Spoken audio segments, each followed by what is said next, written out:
해외 직구가 활성화되면서 다양한 제품을 국내보다 훨씬 더 저렴한 가격에 구매할 수 있게 되었습니다.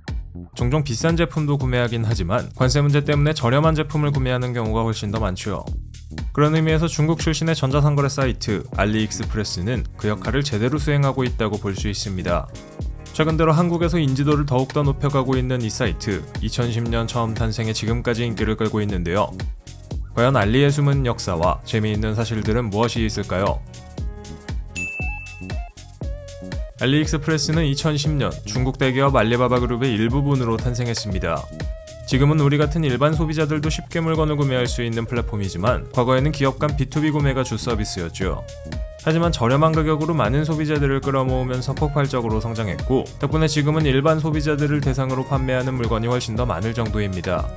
알리익스프레스를 통해 판매자들은 일반 소비자들에게 효율적으로 접근할 수 있고 구매자들은 한눈에 여러 상품을 비교하고 가장 마음에 드는 상품을 구매할 수 있습니다.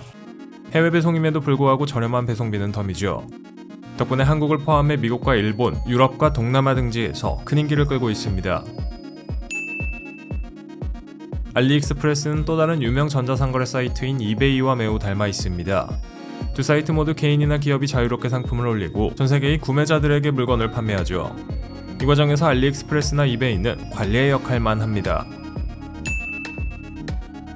놀라운 건 중국 회사임에도 불구하고 알리익스프레스의 기반은 홍콩에 있다는 겁니다. 또한 중국인들은 알리익스프레스에서 물건을 살 수 없지만 알리익스프레스에서 물건을 파는 대부분의 사람들은 중국인이죠.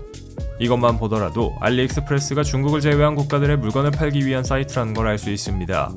외화 수입, 짭짤하겠는데요. 워낙 다양한 물건을 팔다 보니 하루 이용자 수가 5천만 명에 이를 정도로 알리익스프레스는 규모가 거대합니다. 1년에만 약 145억 건의 주문이 이루어진다고 하니 규모가 매우 크죠. 알리익스프레스에서 가장 많이 팔리는 물건은 스마트폰 같은 전자기기 액세서리, 화장품이나 의류 등입니다. 휴대폰 케이스의 경우에는 가격 부담이 크지 않아 물건 품질이 복불복이어도 참을 만한 수준이죠. 알리익스프레스에서 한때는 가짜 명품을 매우 쉽게 구할 수 있었다는 사실 알고 계시나요? 최근에는 찾아보기 쉽지 않지만 몇 년 전까지만 하더라도 마음먹으면 가품을 구하는 것은 매우 쉬웠습니다. 대륙의 기운이 느껴지는 순간이네요. 알리익스프레스의 문제점 중 하나는 제품의 질이 천차만별이라는 겁니다.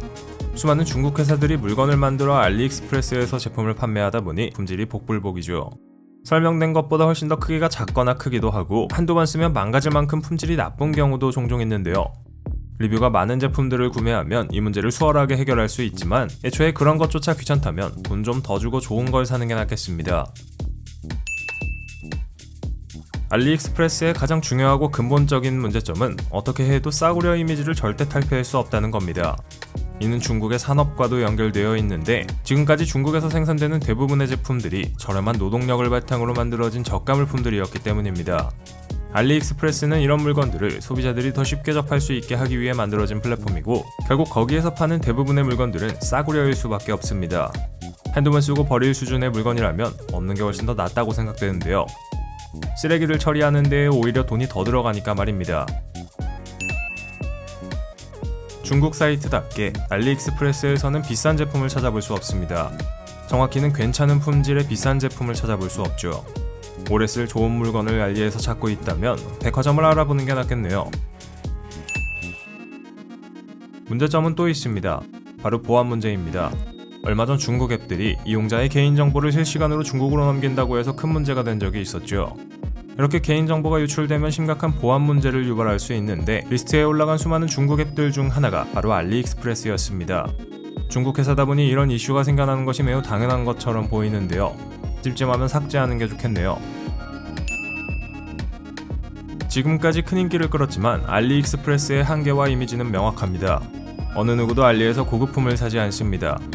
저렴한 물건을 싸게 파는 곳이 현재 알리익스프레스 하면 떠오르는 이미지죠. 연관 검색어에 알리익스프레스 먹튀, 알리익스프레스 앱 백도어 같은 내용들이 뜨는 걸로 봐서는 소비자들에게도 그렇게 큰 신뢰는 못 얻고 있다는 생각이 드는데요.